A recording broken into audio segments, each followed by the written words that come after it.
बिस्मिल्लाहिर्रहमानिर्रहीम, अस्सलाम वालेकुम। आप देख रहे हैं स्पोर्ट्स फ्लिक्स में हमजा शफीक। तो जना पाकिस्तान वर्सेस साउथ अफ्रीका पहला टेस्ट मैच सेंचुरियन इस वक्त जारी है। पाकिस्तान इस वक्त बैटिंग कर रहा है 165 फॉर 6।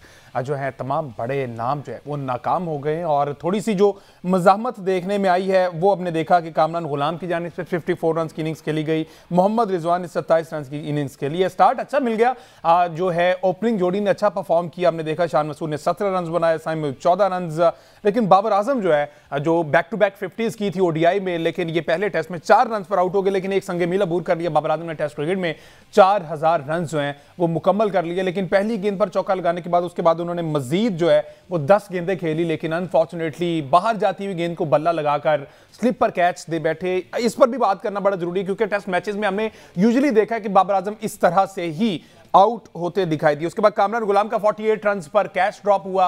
वहां पर वो डबल रन उन्होंने बनाकर 50 स्कोर की। उसके साथ साथ साउथ शकील जो है वो अनफॉर्चुनेटली बोश जो कि डेब्यू करने वाले बॉलर, उन्होंने आउटस्टैंडिंग परफॉर्मेंस क्या मैं कहता हूं नचाया है पाकिस्तानी बैटर्स को, जिन्होंने भी उन्हें फेस किया। पहली ही बॉल पर उन्होंने आउट किया।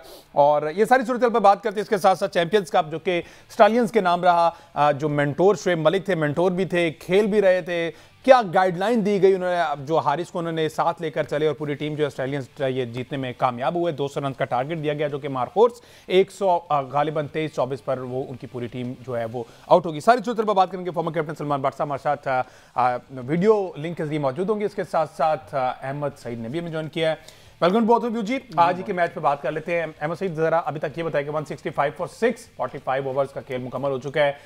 क्या बोश का डेब्यू है? इसके साथ साथ जो ओवरऑल आज की परफॉर्मेंसेज रही है जरा सरसरी से उसका जायजा ले लिया जाए।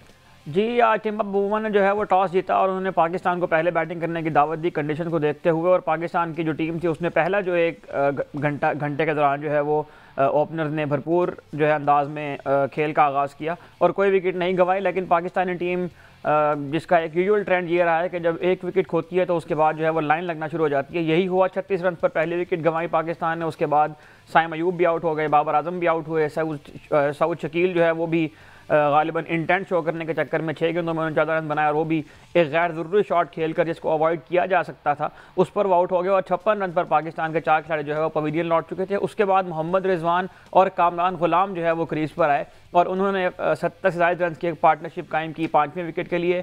कामरान गुलाम जो है उन्होंने 54 रन बनाए, 71 गेंदों पर बहुत शानदार इनिंग्स उन्होंने खेली। उसके बाद मोहम्मद रिजवान जो है वो भी 27 रन बनाकर आउट हुए।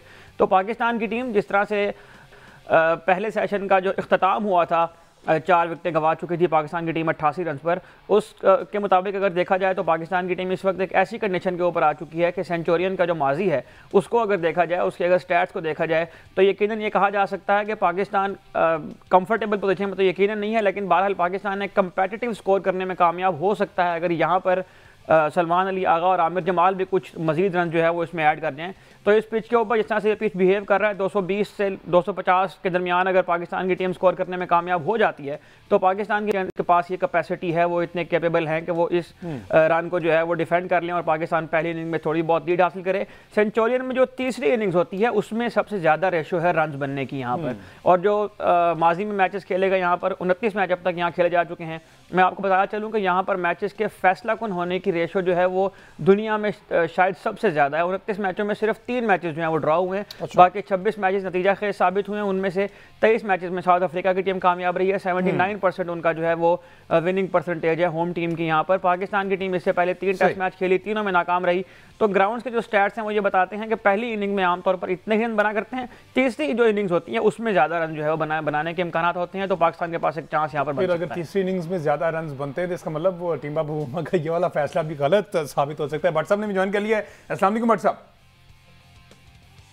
वालेकुम अस्सलाम। भट्ट साहब पहले तो जरा टॉस पे कर देना कि सही फैसला टीम ऑफ बूमा का रहा इन कंडीशंस को अभी तक जितना खेल खेला जा चुका है 46 ओवर्स हो चुके हैं, सही फैसला उनकी जानिब से किया क्योंकि अगली विकेट गिर गई। अब ये थोड़ा सा सहारा मिला तो है, 167 कर गया पाकिस्तान। देखिए हमजा, मैं तो ट्रैवल कर रहा था सफर में तो मैंने तो विकेट नहीं देखी, लेकिन अगर ये विकेट जो है इसके ऊपर definitely there would be some life, इसीलिए 4 फास्ट बॉलर खिलाए हैं। और जब 4 फास्ट बॉलर खेलते हैं ना तो फिर टॉस जीत के पहले बैटिंग नहीं होती, फिर टॉस जीत के पहले बॉलिंग ही होती है। टीम की फॉर्मेशन बता देती है कि आपकी इंटेंशन क्या है, कि आपने टॉस जीत के क्या करना है। तो उस लिहाज से उनका फैसला ठीक है। 4 विकेट्स उन्होंने 60 पे ले लिए थे। ये तो कामरान गुलाम अच्छा खेल गया, साथ रिजवान अच्छा खेल गया है, तो आपको एक पार्टनरशिप मिल गई है, थोड़े रन्स हो गए हैं। लेकिन ये है कि पाकिस्तान जितने भी रन्स कर ले, अल्लाह करे 250 तक ले जाए, तो फिर आपको बॉलिंग भी बहुत अच्छी करनी पड़ेगी और कोशिश करनी होगी कि या उसके अंदर या उसके करीब करीब इनको आउट कर लें ताकि मैच ओपन रहे। अगर साउथ अफ्रीका बैटिंग करता है और पाकिस्तान के टोटल से 100, 125, 150 रन ऊपर कर जाता है, तो फिर पाकिस्तान के लिए मसाइल हो जाएंगे थर्ड इनिंग के अंदर।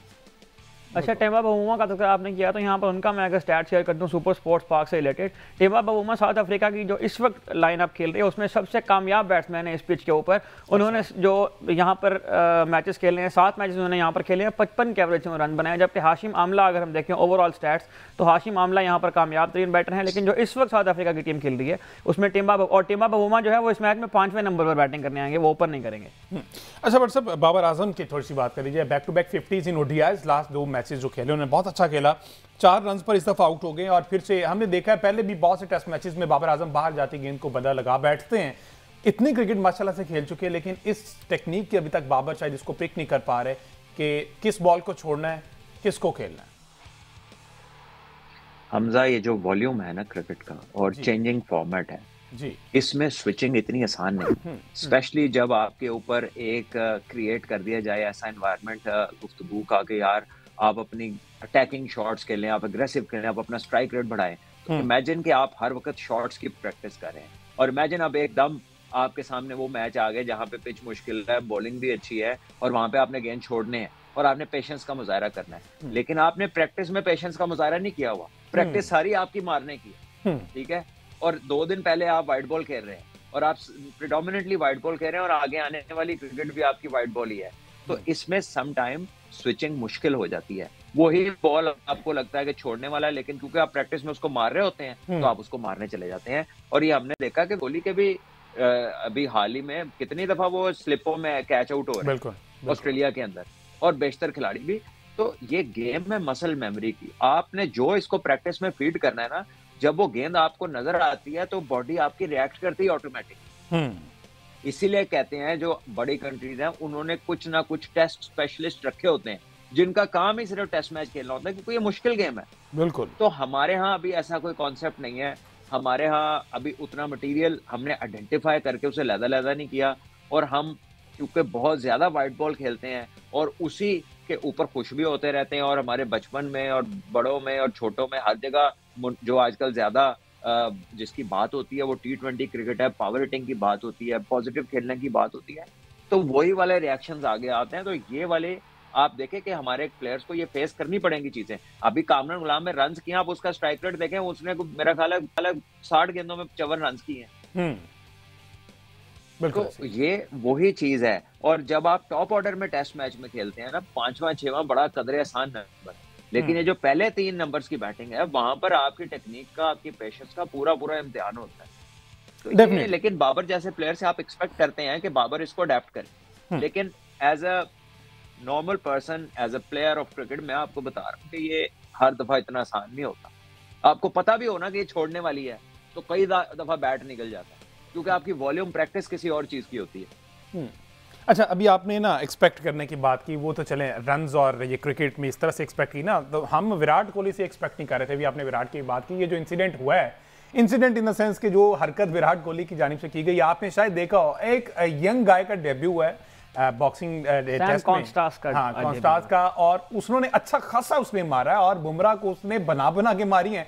अच्छा, उस पर क्या किया कि विराट कोहली ने उनको जाते हुए ना कंधा मारा है, पूरा अपना लाइन से हट के वापस आए हैं, उनको कुछ बोलने हैं, कंधा मारा है और फिर प्रॉपर उनसे लड़ाई कर रहे हैं। इतना बड़े कैलिबर का प्लेयर, इतना ज्यादा क्रिकेट खेल कर, कप्तान रहकर प्लेयर, इस तरह की हरकतें एक यंग गाय के साथ, बट सब समझ आता है कुछ जचता नहीं है। इस पेडिग्री पे आप पहुंचे हो तो कुछ चीजें होती हैं कि जो आपके साथ नहीं जुड़नी चाहिए। मतलब ये तो क्रिकेट की एक्सीलेंस की इंतहाओं में से एक है ना, जो मतलब इतने प्लेयर कितने लोग हुए हैं दुनिया में, बिल्कुल, और इतना हाई स्टैंडर्ड कितने लोगों ने सेट किया है। सो हम अपनी बात नहीं कर रहे, किसी आम प्लेयर की, अपने जैसे की बात नहीं कर रहे, हम बात कर रहे हैं दुनिया के बेस्ट प्लेयर। तो मेरा ख्याल है कि ये उनको खुद को पता होना चाहिए कि कौन सी डूज हैं और कौन सी डोंट्स हैं। अच्छा, थोड़ा सा फैंस के लिए व्हाट्सएप ये बता दें, अगर ये इस रूल्स का कोई आइडिया हो, ये जो डीमेरिट पॉइंट दिया गया, एक तो 20% फाइन किया गया मैच फीस का, प्लस एक डीमेरिट पॉइंट दिया गया, तो इसको जरा आप एक्सप्लेन कर दें कि इस डीमेरिट पॉइंट का क्या नुकसान होगा और इसका क्राइटेरिया क्या होता है? देखिए, इसका क्राइटेरिया तो कोड ऑफ कंडक्ट बताता है। मैंने अब ये देखा नहीं है, मैंने आपको बताया मैं ट्रैवल कर रहा था और मुझे ना मैंने पाकिस्तान के मैच का कुछ अभी तक देखा है ना इधर से देखा है। लेकिन अगर उन्होंने शोल्डर मारा है और सामने से कोई बात नहीं हुई, कोई रेजिस्टेंस नहीं हुई, तो फिर तो उनको कोड ऑफ कंडक्ट लगेगा, उनको 100% लगेगा। और अगर दोनों ने किया होगा तो दोनों पे लगेगा, स्पेयर एक होगा, ठीक है ना। ये स्पेयर एक भी नहीं होगा क्योंकि ये विजुअल सारी दुनिया ने देखे हैं। इसमें कोई आप अंदर खाते किसी चीज को घुमा नहीं सकते, को खत्म नहीं कर सकते, लाइव मोमेंट्स कैच हुई है बिल्कुल, और दुनिया में कई लोगों ने देखी होंगी। तो 100% जिस भी कोड ऑफ कंडक्ट की वो उसके अंदर फॉल करेगा कैटेगरी में, वो इनके ऊपर अप्लाई होगा, चाहे वो 20% होगा। होता ही है कि अगर पहला ऑफेंस हो तो थोड़ी लीनियंसी वाला कोड लगता है, अगर ज्यादा रिपीटेड ऑफेंस हो तो फिर और सख्ती वाली सैंक्शन लगती है, और अगर लेवल 4 हो तो फिर बैन भी लग सकता है। सो आई डोंट नो कि पहले का उनका क्या चल रहा है, मेरा ख्याल है उनका रिकॉर्ड क्लीन ही होगा इससे पहले, तभी ये पहला लगा है उनके ऊपर 20% वाला। अहमद सईद साहब, इस पर क्या फर्दर जी, इसमें जो तफसीलात आई हैं वो ये आई हैं कि जो आईसीसी का कोड ऑफ कंडक्ट का जो रूल्स हैं उसके 2.1 का जो वो लगी है इनके ऊपर सैंक्शन, और इसका मतलब ये है कि ये जो 4 कैटेगरीज होती हैं कोड ऑफ कंडक्ट के डीमेरिट पॉइंट्स की, उसकी कैटेगरी 1 में ये फॉल करते हैं, तो इनके ऊपर मैच फीस का 20% जुर्माना हुआ है। अगर ये कैटेगरी 2 में चले जाते तो इनके ऊपर एक मैच का बैन भी लग सकता था। आपको याद होगा कि रविंद्र जडेजा के ऊपर जो है वो 2 टेस्ट मैचेस का बैन लगा था क्योंकि वो कैटेगरी 4 में फॉल कर गए। तो 4 कैटेगरीज होती हैं डीमेरिट पॉइंट्स की, और वो जिस कैटेगरी में ऑफेंस हो उसके हिसाब से डिसाइड होता है। अब ये जो एक डीमेरिट पॉइंट इनके साथ लगा, ये डीमेरिट पॉइंट पूरा जो वर्ल्ड टेस्ट चैंपियनशिप का एक सर्कल है 2 साल का, उस सर्कल के दौरान इनके साथ चलेगा। और अगर इसमें मजीद डीमेरिट पॉइंट्स ऐड होते हैं तो फिर उसके अकॉर्डिंग जो है उनके तय होंगे कि ये किस कैटेगरी के ऑफेंसेस हैं। तो ये 2 साल का जो वर्ल्ड टेस्ट चैंपियनशिप का सर्कल है, इसके दौरान ये तमाम डीमेरिट पॉइंट जो है वो कैरी करते हैं। आप अगर फुटबॉल के रूल से वाकिफ हो तो फुटबॉल में पहले इस तरह होता है कि एक येलो कार्ड होता है, उसके बाद फिर दूसरा येलो कार्ड होता है, वो रेड कार्ड होता है और मैच बैन हो जाता है। और अगर ये 5 या 6 येलो कार्ड हो जाए 5 या 6 मैचेस के अंदर, तो फिर प्लेयर को 3 मैचेस का 1 मैच का ऑफेंस के अकॉर्डिंग जो है वो बैन हो जाता है। तो same is with this rule कि इसमें डीमेरिट पॉइंट्स के मुताबिक ये तय किया जाता है कि किस कैटेगरी में जब फॉल करेगा। ठीक है जी, एक ब्रेक लेते हैं जी। वापस आएंगे तो रनिंग मैच पर तो बात हो रही है, उसके साथ साथ जिस तरह का लाठी चार्ज ऑस्ट्रेलियन बैटर्स की जानिब से इंडियंस के खिलाफ किया गया। बॉक्सिंग डे जो टेस्ट मैच होता है बड़ा इंपॉर्टेंट होता है, और एमसीजी का ग्राउंड तो पूरी दुनिया में मशहूर है, और ये इस ग्राउंड की जो इंपॉर्टेंस है वो सबको पता है। इस पर मजीद बात करेंगे एक ब्रेक के बाद। स्टे विद अस।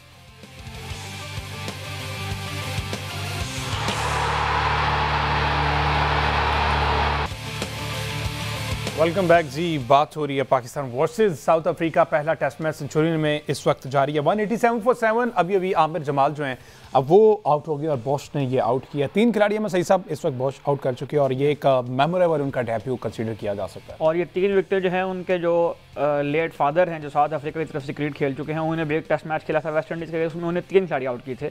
तो अब अगर वो 1 विकेट और लेते हैं तो वो अपने आबा व अजदाद से आगे निकल जाएंगे। आबा व अजदाद से आगे निकल जाएंगे। बट अगर अभी ये विजुअल्स आपके सामने हों, ये बोश नामी एक नौजवान है जनाब, यंगस्टर तो नहीं कह सकते, प्रॉपर बॉश का इनकी उम्र वैसे 30 साल से ज़ायद है, लेकिन इनका डेब्यू जो है टेस्ट का वो आज हुआ है, और पाकिस्तान के खिलाफ ही इस सीरीज में उनका ओडीआई में डेब्यू भी हुआ था। तो फर्स्ट क्लास क्रिकेट का तजर्बा काफ़ी है, लेकिन जो इंटरनेशनल क्रिकेट है उसका डेब्यू उनका पाकिस्तान के खिलाफ ही हुआ। और क्या नपी तुली बॉलिंग कर रहे हैं। बट साहब आप मुस्कुरा रहे हैं, जरा कमेंट कर दें। अहमद साहब, बात यह है कि अहमद माशाल्लाह बहुत नॉलेजेबल है। मैंने अहमद से पूछना था कि जन्नत की उम्र 33 साल है ना, तो जब उसको जवानी कहा गया है तो हम 30 से ऊपर वाले को क्यों जवान नहीं समझते? नहीं, हमने तो ये डिक्लेयर नहीं किया कि वो जवान है या नहीं। जिस तरह की वो बॉलिंग कर रहे हैं, जिस रफ्तार से, और जिस तरह की उन्होंने बैटिंग भी की थी पाकिस्तान के खिलाफ आखिरी जो मैच था, तो हम तो बिल्कुल उनको यंग कह रहे हैं। मैं ये कहना चाह रहा हूँ कि जो मैच्योरिटी के ईयर्स हैं, अगर आप फिट है ना तो 29-30 ऑनवर्ड्स, जब तक आप 37-38 तक फिट है ना, आप अपनी पीक पे होते हैं मैच्योरिटी एंड फिटनेस बोथ की। तो ये तो हम लोग गलत करते हैं कि हम यहाँ पे अपना प्लेयर जाया कर देते हैं बजाय कि उसको फिट करें, और दूसरे ममालिक जो है वो तो खिलाते हैं। जब आपसे साउथ अफ्रीका T20 जीती है तो रीजा हेंड्रिक 35 साल का है, वेंडर डूसन 37 साल का, उन्होंने मैच जितवाया। बट साहब दूसरे एंड पे जो डैन पैटरसन बॉलिंग कर रहे हैं वो 35 साल के हैं, जिन्होंने आज 4 आउट किए। खुद ही बता दीजिए ना। हाँ, तो हमारे म्यार और हैं, दुनिया के म्यार बिल्कुल मुख्तलिफ हैं इसके। बहरहाल आई थिंक कि वो बड़े अच्छे ऑलराउंडर हैं, उनकी बड़ी अच्छी रेपुटेशन है, both with the ball with the bat, बड़ा वो काबिल समझे जाते हैं। और मैं जब पहले उनके बारे में किसी से बात कर रहा था कि यार ये डेब्यू, तो उन्होंने कहा था कि ये बड़े अच्छे ऑलराउंडर हैं और मतलब ये इस तरह के प्लेयर हैं जो कि मैच में अच्छी कंट्रीब्यूशन कर सकते हैं।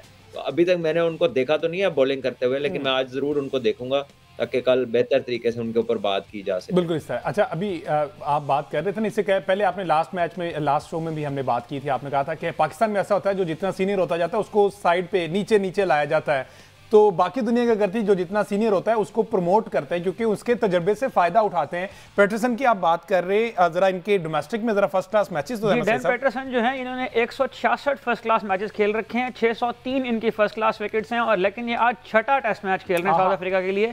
2017 में इनका डेब्यू हुआ था ओडीआई और टी20 का, लेकिन जाहिर है कि साउथ अफ्रीका का जो बॉलिंग स्क्वाड था उसमें रबाडा है, उसमें यैनसन है, उसमें कोटजे हैं, उसमें नॉर्किया है, उसमें लुंगियन गिडियन जो पिछले सालों में क्रिकेट खेल रहे हैं, तो उसमें जगह तो इनकी नहीं बन पाई। लेकिन आज जब उनको मौका मिला है तो देखें उनका जो सर्किट से जो प्लेयर आ रहा है वो भी इंटरनेशनल स्टैंडर्ड खेलने के लिए बिल्कुल तैयार बैठा हुआ है। तो 603 विकेटें उनकी फर्स्ट क्लास में। जी व्हाट्सएप। जी हाँ, देखें ना, अब जिस बंदे ने 166 फर्स्ट क्लास का मैच खेला है, अब उससे क्रिकेट की कौन सी बात ढकी छुपी रहेगी? उसको कौन सा बैट्समैन या कौन सी कंडीशन होगी या किस तरह अपने आप को संभालना है, किसको किस लाइन पे बॉलिंग करनी है, बैट्समैन को कैसे जज करना है, ये तो सारे राज उस पर तकरीबन खुल चुके हैं। तो ऐसे प्लेयर्स, मैच्योर प्लेयर्स, इन्हीं को कहा जाता है एक्सपीरियंस प्लेयर्स। तो ये फिर आते हैं। अब देखे वो उस दिन वनडे में भी जब उसका डेब्यू था बॉश का, तो वो जिस तरह की बैटिंग कर रहा था, लग ही नहीं रहा था कि वो इसको उसका पहला मैच है या उसे कोई मसला हो रहा है।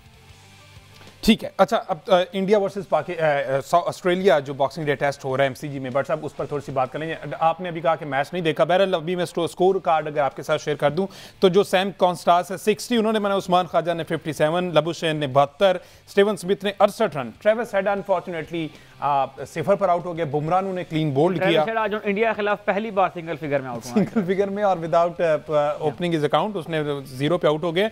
एलेक्स कैरी 31 पर। जिस तरह की ये जो परफॉर्मेंस शो की ऑस्ट्रेलियन साइड की जाने पे 311 और 6 खिलाड़ी आउट हैं, पहले दिन का खेल खत्म हो गया।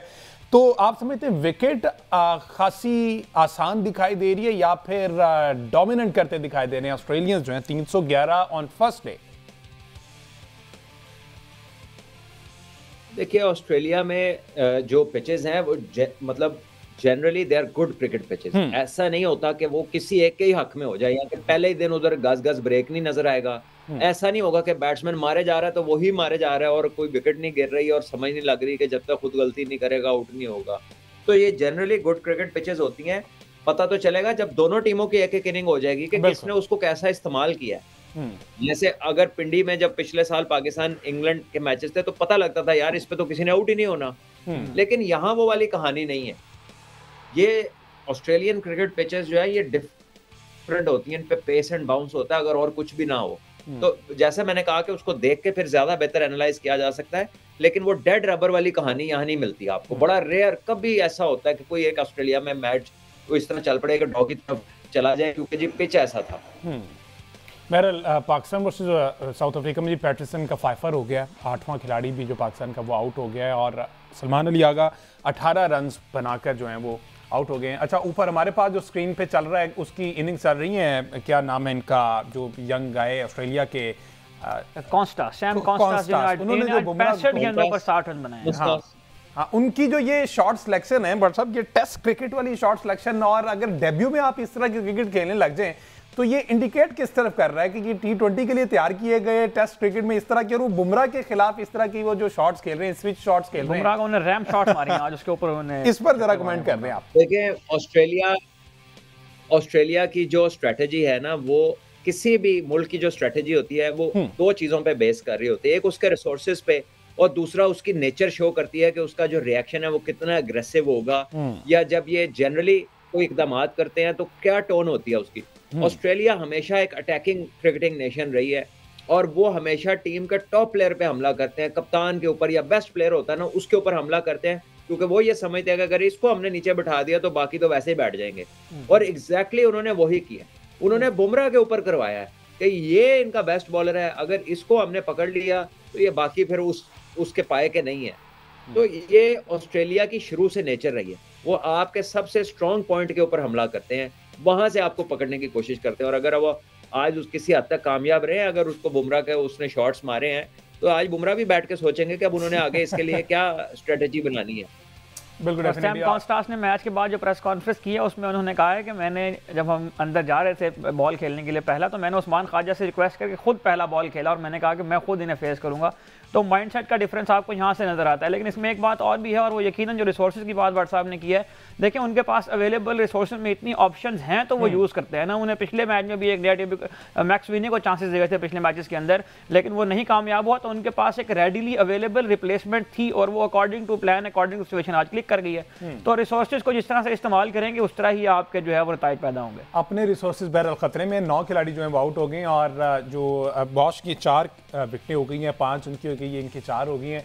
लेट्स सी ये मैच जो है अब वो किस तरफ को जाता है। अपने सवालात रोक लेंगे, हर सवाल में विकेट गिर रही है मेरा ख्याल है। तो मेरा ख्याल कोई स्ट्रेटेजी ऐसी अपनाई जा रही कि डे एंड पे ना साउथ अफ्रीकन की कोई 2-3 विकेट्स हमें हासिल हो जाए। अच्छा बट साहब, आज ही आप वापस लाहौर आए हैं, पिंडी वाली जरा सूरत हाल से आगाह करें ना। कल 200 रन बन तो गए, उसके बाद आखिर क्या हो गया? मार्कोस को हमने देखा फखर जमान का बल्ला उस तरह से नहीं चल पाया, नाफे थे वो उस तरह से परफॉर्म नहीं कर पाए, तो कहां पर चौक कर गए मार्कोस? देखिए चौक तो under the pressure of runs कर गए। और देखिए फाइनल्स में होता ही है कि फाइनल जो है ना वो पिच से ज्यादा जहन में खेला जाता है कि आपका माइंडसेट कैसा है, आप परसीव कैसा कर रहे हो ओकेजन को और उस दिन कैसा रिस्पॉन्ड करते हैं। तो मेरा ख्याल है ओवरऑल उनको देखा जाए तो स्टैलियंस ने पूरा दिन ही बड़ा पॉजिटिव खेला। आपने डगआउट्स के शॉट्स देखे होंगे कि मिसबा एंड कंपनी जो थे काफी टेंस नजर आ रहे थे, दूसरी तरफ काफी रिलैक्स्ड माहौल था।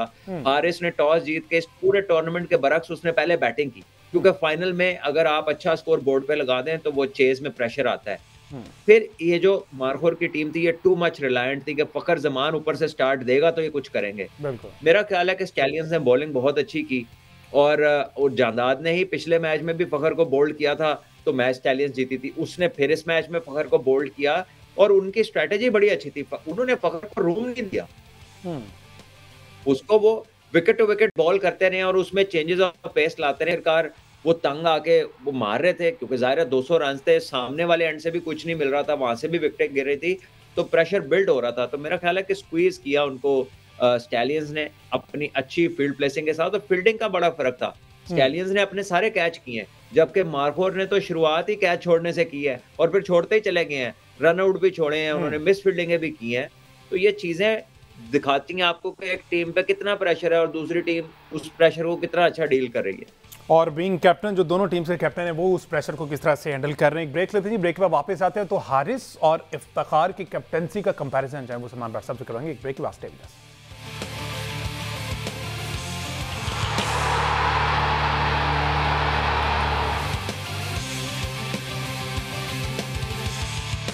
वेलकम बैक जी। बात हो रही है पाकिस्तान वर्सेस साउथ अफ्रीका, पहला टेस्ट मैच सेंचुरियन में इस वक्त खेला जा रहा है। 193 फॉर 9 खुरम शहजाद और इसके साथ साथ मोहम्मद अब्बास जो हैं वो इस वक्त क्रीज पर मौजूद हैं और ये लेट्स सी 193 हो गया है, कहाँ तक जाता है, 200 टच करते हैं या नहीं करते ये तो अभी पता चल जाएगा। इससे पहले हम बात कर रहे थे चैंपियंस कप के वाले से, सलमान भट्ट साहब शेयर कर रहे थे। अच्छा भट्ट साहब, इफ्तिखार अहमद और हारिस की कप्तानी की अगर बात की जाए तो थ्रू आउट द टूर्नामेंट किसको आपकी नज़र में कौन बेहतर कप्तान रहा है? क्योंकि फाइनल तक दोनों टीम्स पहुंची हैं, डेफिनेटली कप्तान की कायदाना सलाहियतें जो हैं वो ब्रोयकार लाते हुए यहाँ तक को लेके आए। तो कंपेयर किया जाए अगर तो आप क्या समझते हैं किसकी कप्तानी बेहतर लगी आपको?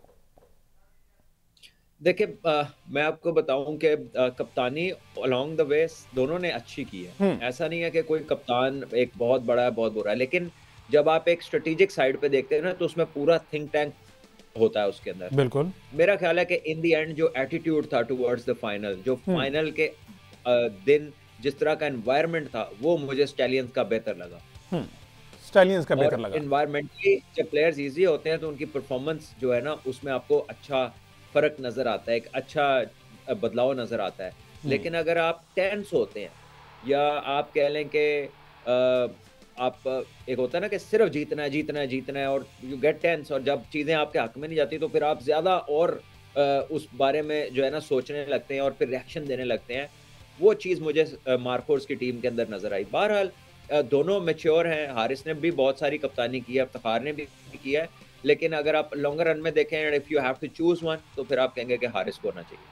सही जी। अच्छा बट साहब, हारिस की कप्तानी के बारे में तो आपने अच्छी रोशनी डाल दी है। हारिस की बैटिंग की जो उनकी अप्रोच थी उस पर हम पहले भी काफ़ी बात करते रहे हैं, पीएसएल के अंदर भी, चैंपियंस जो वनडे कप था उसके अंदर भी, तो उनकी बैटिंग अप्रोच में को बेहतर नजर आई है। दूसरा मुझे ये बताइएगा कि शुएब मलिक एज मेंटोर खेल रहे थे इनकी टीम के अंदर, तो शुएब मलिक का बतौर मेंटोर और बतौर प्लेयर जो किरदार रहा है उससे कोई फायदा हुआ है मोहम्मद हारिस को?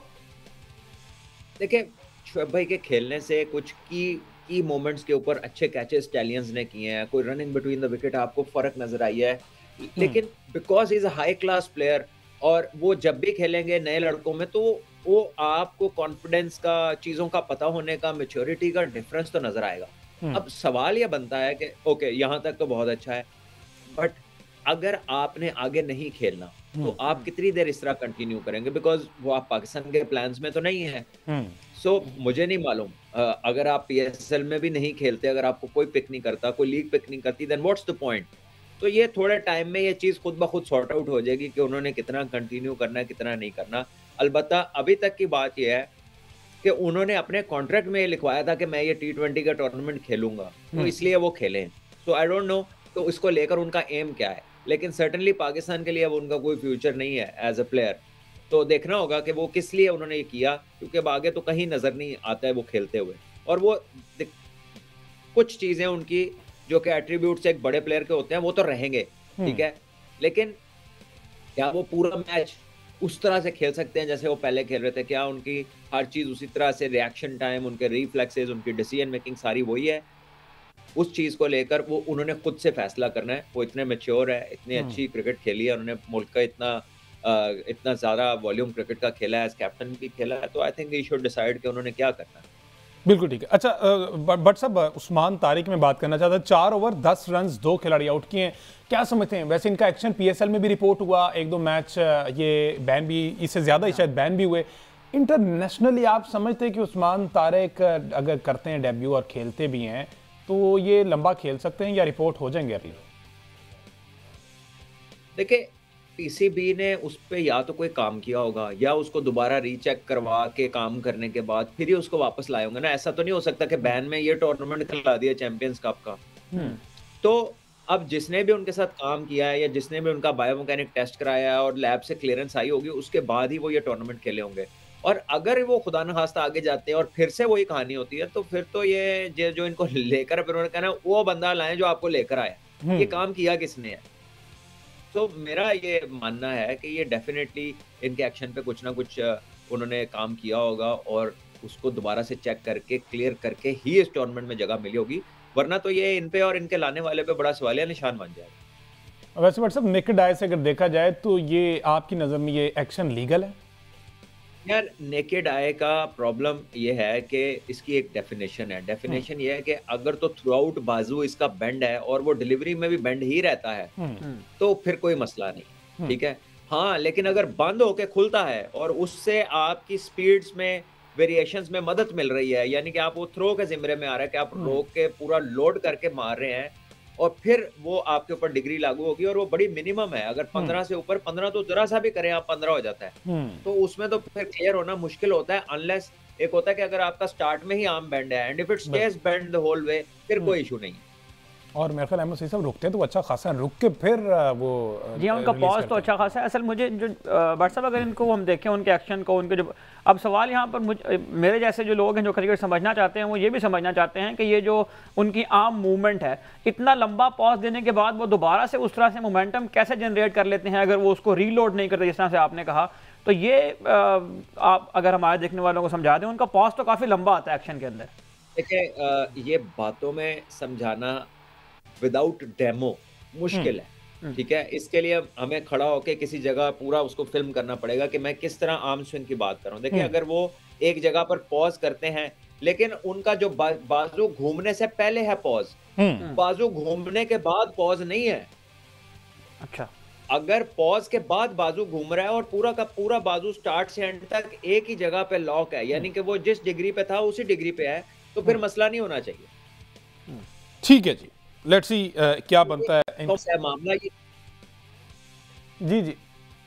जी व्हाट्सएप ठीक है, लेट्स सी, इस पर फर्दर भी बात होगी नेक्स्ट शोज में, हम यकीनन इस पर बात करेंगे। इसके साथ अब्दुल समद पर बात करना बड़ा जरूरी है, उनको चांस मिला लेकिन जिस तरह की उन्होंने एक दाग बिठाई वो आगे उसको कंटिन्यू नहीं कर पाए। पाकिस्तान क्रिकेट टीम इस वक्त तकरीबन 200 रन पर पहुंच चुकी है, पहले दिन का खेल का इख्तिताम होने वाला है। इस पर क्या फर्दर अपडेट्स होंगी उस पर हम बात करेंगे कल के शो में। मुझे दीजिए अल्लाह हाफिज़।